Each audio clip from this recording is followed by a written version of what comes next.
What's going on? We back. Motor City Sports Talk. We in the building. We want to talk a little bit or shed some light on the Detroit Pistons' whole organization as far as the salary cap. I hear people saying, "Oh, should we go after Jabari Parker? Oh, should we go after Markieff Morris and all these different free agents?" And I really don't know if people know how severe the cap situation with the Pistons are. And I really don't think people know how difficult and how tight and how bad the projected cap is for next season, and kind of shed light on why the Pistons should tank and then actually be sellers, okay? And I'm going to do a lengthy video on this, and maybe people can digest it. Some people just don't understand. People just stuck in the fan mindset, optimistic, you know what I'm saying? They just so optimistic about everything and just go our way. Remember, the NBA playoffs, you got to win 4 games out of 7 to advance. There's no way the Pistons are beating the Eastern Conference Elite 4 games out of 7. It's just not going to happen, okay? It's not going to happen. You don't want to be the 8th, 7th seed. You don't want to be the 8th or 7th seed, okay? You just don't want to be there. Unless you're a young team like the Kings, like the Mavericks now, or you just one of those young up-and-coming teams with a lot of talent and you want you want to be moving in the right direction. All right, you like Minnesota with Wiggins and Cat. Okay, you want to be moving in the right direction. That kind of would signify that if you had a young team that we move in the right direction. Okay, we'd have been in the top 10 the top 5 or 7 of picks of the last few years. So now it's starting to come together. All right, we went from a top 5 lottery team, and now we a fringe lottery team. We 15, 14, 16 type pick. We a fringe playoff team.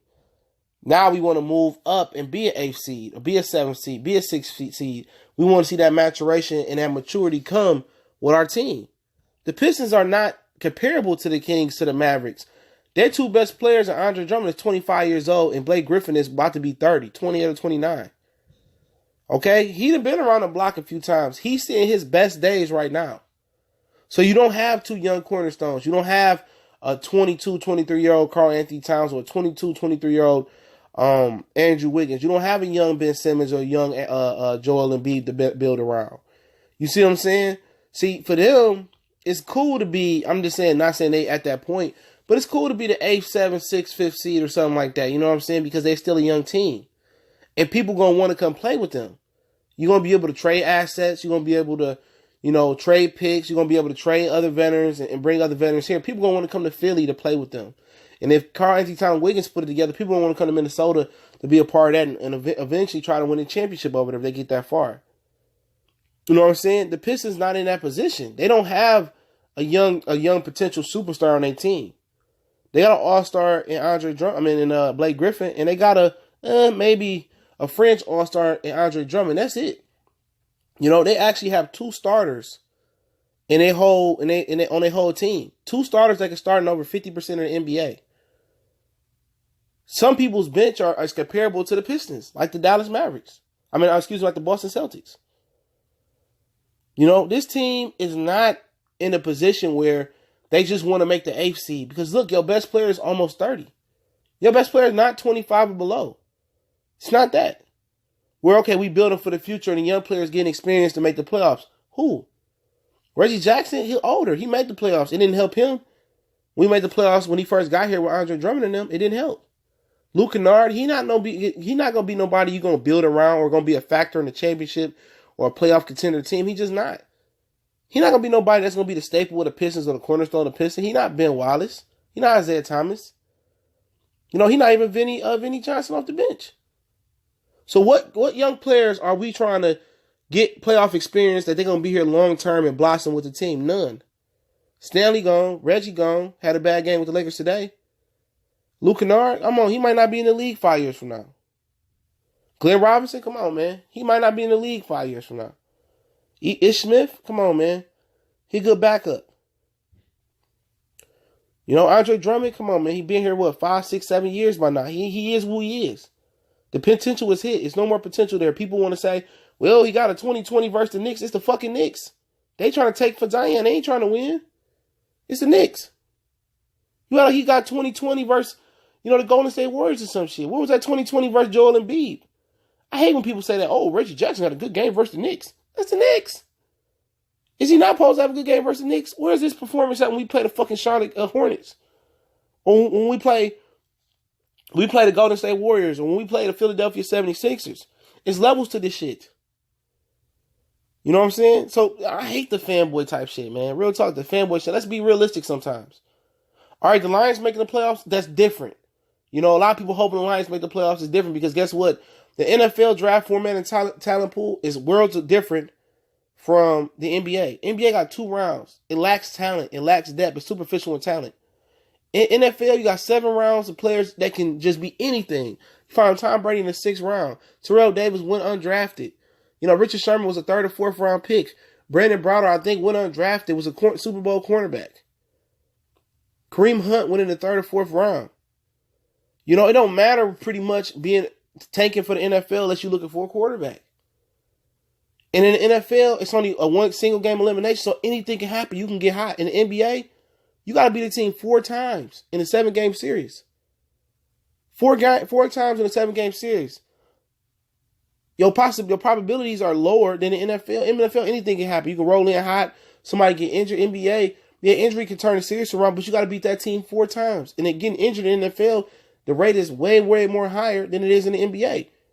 So you can't really have the Lions mindset when you come to the Pistons because, like I explained before I get in the cap situation, the Pistons are not a young team.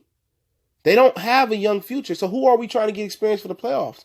They don't have anybody to build around that's young and a stud. Andre Drummond is a solid big man in this league.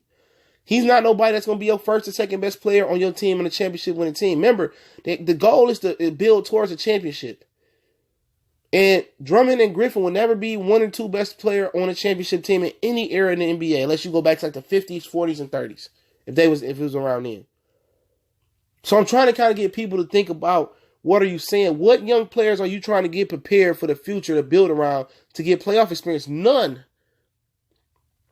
Luke Kennard at best will be a rotational combo guard. You know? And that's the fact about it. You're not building towards nothing. You know, you're really not building towards nothing. I mean, John Lord, he can't help you. Langston Galloway, he probably will be in the G League, to be honest. Don Maker, okay, that's a young guy, but we got to get him developed. The new dude we got from Lakers, okay, Kyrie Thomas, Bruce Brown, we really don't know if they're going to be able to hang Jermaine in the league. You know, we really don't know. We really don't know. We really don't know. You know? None of these dudes is going to be hanging around this team. And then the projected cap, you know, and they still got Josh Smith contract at $5.3 million as dead money. You know? The actual cap space next year is at negative $8,729 or $8,720,154. They ate almost $9 million in the hole in cap space. Only almost $9 million, and people talking about, oh, what free agents should we get? How you gonna get free agents? You $8 million and almost $9 million in the hole. Do people not understand that you paying 3 players that's not going to get you to the championship, let alone the second round of the playoffs? You're playing next year, you paying Blake Griffin $34.5 million. You're playing Andre Drummond $27 million. You're playing Reggie Jackson $18 million. You know what I'm saying? That's almost $100 million in cap. We guesstimating around $80 million in cap room. That's what we guesstimating to be around. $80 million in cap room. Are you serious? The NBA salary cap max is at $109,000 next year. $109 million, excuse me. And you already $9 million in the hole. Just show you how bad this organization been run since Stefanowski took over. $9 million in the hole. So, I mean, who are you going to get with $9 million in the hole? You know? I mean, who you going to get? Almost, 70% of your cap Almost 80% of your cap are tied into 3 players that's not going to never help you win a championship. 3 players who couldn't get, 10,000 people to come see him at Little Caesars Arena. Reggie Jackson, Blake Griffin, Andre Drummond. You spending almost $80 million on them, and they can't even pull people down there. It's not even exciting brand of basketball. They can't beat the Charlotte Hornets. You playing $80 million to 3 players that's not going to get you nowhere. So what do you do when if that's the case? Well, Reggie Jackson contract is expiring next year, so it's going to be very, very valuable and attractive contract because it's basically a $20 million trade exception. Because it's going to get create $20 million in cap or $18 million in cap, to be honest, to be exact. Where somebody might give you a first round pick just to get $20 million off the cap. You get $20 million in cap room. You're going to have to take some other contracts back, or somebody might have a superstar that they don't believe in that may help the Pistons. So that's a very attractive contract. I'm not mad that they didn't trade it this year because it's gonna hold weight next year. A lot of weight. They're gonna be able to get something with that. Maybe a draft pick, an asset, whatever the situation may be. But keep that in mind. You paying all that money to 3 players who can't even get you deep up in the first in the playoffs. In a playoff race. So what are you building towards? Reggie Jackson is who he is in this league. Blake Griffin is who he is in this league. Andre Drummond, he is who he is. You keep talking about that untapped potential. He getting to Matthew Stafford status. You know what I'm saying? Before you know it, he'll be 30 years old. Oh, he getting better. 2020 game every now and again. Is he doing it when it counts? Is he doing it when the Warriors come to town? Is he doing it when the Celtics come to town? Is he doing it, versus the teams we need to beat? No. 9 times out of 10, no. He might have a good game here and there. Is he doing what Joel Embiid come? No. He's not doing it. You know what I'm saying? So, where are we really going with this? Everybody saying, I hope the Pistons make the eighth playoff spot. Okay, you can make the 8th playoff spot, right? Okay, then what? Are the same people that saying, we're going to make the playoffs in the 8th spot, are they going to go down there and spend money and fill out Little Caesars Arena? No, fuck no. It's still going to be empty as a regular season playoff game. Because they're going to be down 0-2 coming back to the crib. We know it. And these are the reasons why the Pistons should tank. These are the reasons why the Pistons should tank, be bad, be terrible, be horrible, sail in the offseason, try to get the best draft position, and be bad and try to acquire the highest picks possible. The only way you can really come back from a small mid-market like the Pistons is to get an Anthony Davis. Try to get a Ben Simmons. Try to get a Joel Embiid. Because the Pistons showed when they hit that 10, that 7 to 15 range in the lottery or in the draft, or just outside the lottery, they shown the ability not to be able to draft Henry Ellison. Come on. Over Pascal Siakam, over Malcolm Brogdon, over Karis LeVert, a local guy. They shown the ability not to be able to draft correctly in there. So how do you draft better? You get up in the top 5, you limit your options. 9 times out of 10 in the NBA draft, there are elite prospects there. Can't miss. You trade, you sell, you be bad. Come on, man. People love Drummond, but he ain't shit. He can't put the ball in the basket on a consistent basis with his back to the basket. He can't stretch out and shoot the 3. He can't defend the rim. So, what the fuck are we paying him money for? Okay, he can rebound. Oh, that's a great value. Great value. But what else can you bring to the game? The name of the game is to put the ball in the basket and stop the ball from being in the basket, not rebound the ball.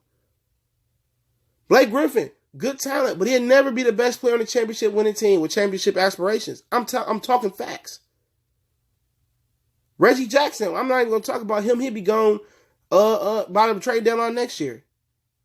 Oh, he's having a great stretch. Before you know it, even if he put a great stretch together, you're going to have a Reggie Jackson 1% of the fan base saying, oh, give Reggie Jackson another big contract. He played well here. The Pistons were 13-3 down the stretch of Reggie Jackson. What about the whole other 1,000 games that he missed and fucked up? Sometimes you got to get out your fan shoes and look at it clearly. And a lot of people living their life, living it like a fantasy, looking at, hoping shit will happen. At the end of the day, You got to look at it with clarity. People say, oh, it's hate. It's hate. No, it's facts. It's facts. With your cap situation with almost $9 million in the hole, and even if you had a clear cap, who coming to Detroit? Nobody. You have to draft and make homegrown talent. You have to grow water on these seeds and get top elite players, and hopefully they grow. Because you pass up on Devon Mitchell. You pass up on Devin Booker. You let Spencer Dinwiddie get away. You let Chris Middleton get away and be an all-star this year. The Pistons were fortunate enough to have talent that they drafted late in the rounds in the second round and had acquired. They developed them in the G League in practice, but they never let them get the opportunity to play and prove it on the court. So your farm system suck. Your developmental system suck. Aaron Aflalo, people develop, but they go elsewhere and produce. You feel me? So we got an organization like that. Okay, we can't draft. Or at least we can't develop and then have them produce. So what we need to do? We done went through throw it together and try to make it happen in free agent with Ben Gordon, Charlie Williams, but Josh Smith. We've been through that. Still paying Josh Smith as I just recently stated. He still got $5.3 million on the dead money, cash space. So we did that. We talked about that. We tried to build on the fly. They tried to do it again. They tried to make a move and make another move with Tobias Harris going for Blake Griffin. Oh, look at Tobias Harris. He balling in Philly now. We tried to do all the moves. We didn't try to put it together twice, 2 or 3 times on the fly. Now you must just do what needs to be done. Tear the shit all the way down. Whatever you can get for your stars. Be terrible. Get ready to gear up for the 2020 draft. Be good and draft the right player in there. Be bad again. Get another elite talent. You get 2 elite talents. You're going to continue to be bad, but you know what? People going to want to see those young talents down in Little Caesars Arena. They're going to bring excitement after a while. Now, after 3 years, you building up. Now you got 2 or 3 talented players now. Now, all of a sudden, you went from the bottom of the East. Now you contending for an 8th seed. Now you contending with an 8th seed for a purpose. Now your young guys are getting a taste of the playoffs. Before you know it, they'll be a 6th seed. If you do it right, get enough veterans around them, draft late, draft in the middle of the rounds a little bit better. Before you know it, hey, Boston, Philadelphia, they all getting older. They done lost free agents. They done been through the ringers. They done got injuries. Guys that moved on, switched teams. Now before you know it, you a 3-2-1 seed. Before you know it. You know? The Pistons sadly trying to fix this shit on the fly, and it doesn't work that way. You don't have an organization to do it. You're not Boston. You're not LA. You're not Miami. You're not the Nets. You don't have a valued destination spot. The best way to do it is to tear it down. Look at your cap situation. You're paying all this money for when you could be in the same position, being sorry as fuck, and be having championship aspirations in 5, 6, 7 years. Because no matter how you cut it, nobody can tell me nothing different. Let me end this video. But nobody can tell me nothing different. Because when I look at these games, ain't nobody fucking there. So really, all these fake optimistic Piston fans know I'm telling the truth. You turn on the game, only time people at the Piston game is when the Warriors, Lakers, or somebody like that come.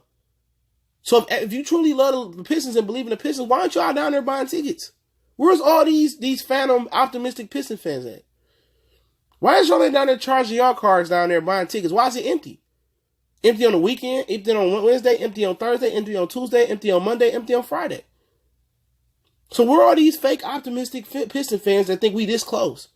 I see the optimistic Lion fans. They filling for a fill up every Sunday. So they can talk. They can walk it like they talk it. But I don't see the Piston fans. All these dudes on here with YouTube channels sneak dissing and hating. Where you at charging your money down there? With your old 2004 and 3 Piston jerseys, bro. Where the fuck y'all at then? If y'all so optimistic and believe in this team, why y'all ain't down there supporting the team? Paying y'all money because they don't believe this shit neither. Motherfuckers know I'm telling the truth. You know what I'm saying? I've been watching the NBA since the 90s. Hardcore. I didn't see them come. I didn't see them go. I didn't see them build, and I didn't see them fall. And that's how you build a team when you in a small market that nobody care about like Detroit.